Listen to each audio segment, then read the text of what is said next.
G'day ladies and gentlemen, how you all doing? Scotty49 here with you once again for another installment in the Warhammer 40,000 for the new guys series. Now we're going to keep on continuing in this series now that we've wrapped up looking at the Chaos Space Marines. We're going to move on to another faction in the game of Warhammer 40,000, and that faction that we're going to be starting off talking about today is the Tau Empire. Now this one was requested by one of the members in my community to do closer to the front, so that's why we're doing it right here, ladies and gentlemen. In today's video we're going to be jumping into the lore of the Tau Empire and how they're placed in the galaxy and how they were discovered as a Xenos race by the Imperium.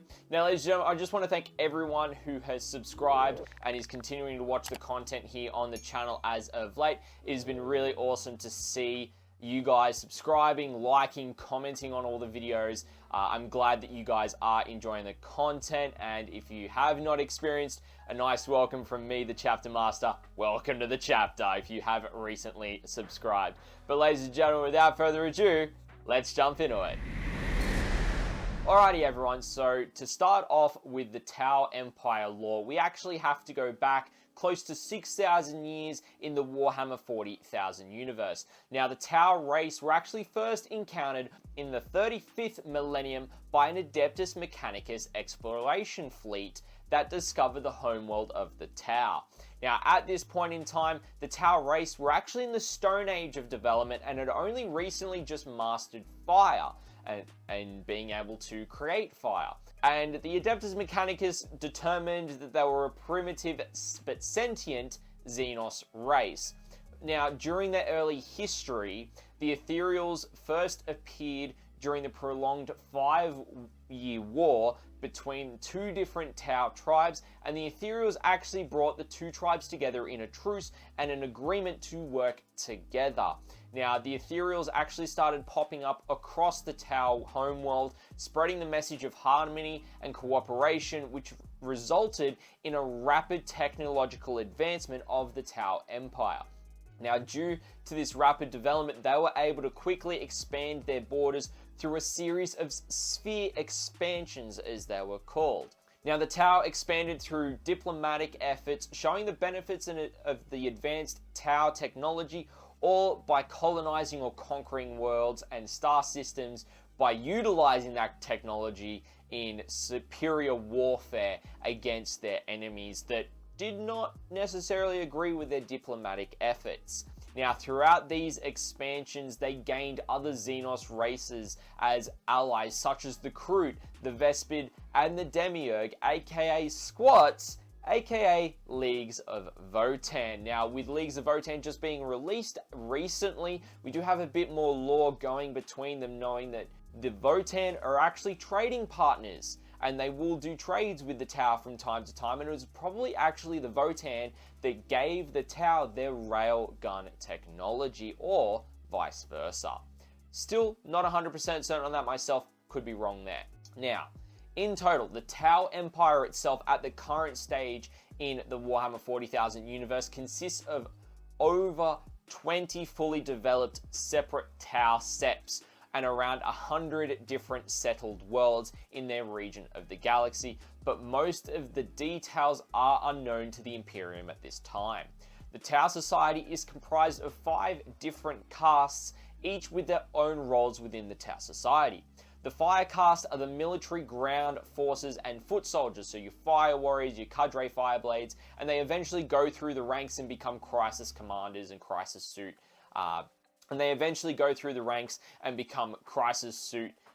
bearers and wearing that armor into battle and utilizing that technology instead of being on foot, and eventually move up through the ranks into the positions of commanders or bodyguard, or even heavier duty crisis battlesuit pilots for, say, the Riptide or Ghost Keel or Storm Surge, for example. The Earth Caste are the engineers, laborers, and scientists. Now, these guys are your researchers, so they're the ones that are developing the technology. They're the ones that are building the things, putting together the Tau Society, building their worlds, building their colonies, and building that technology that they're able to utilize in warfare.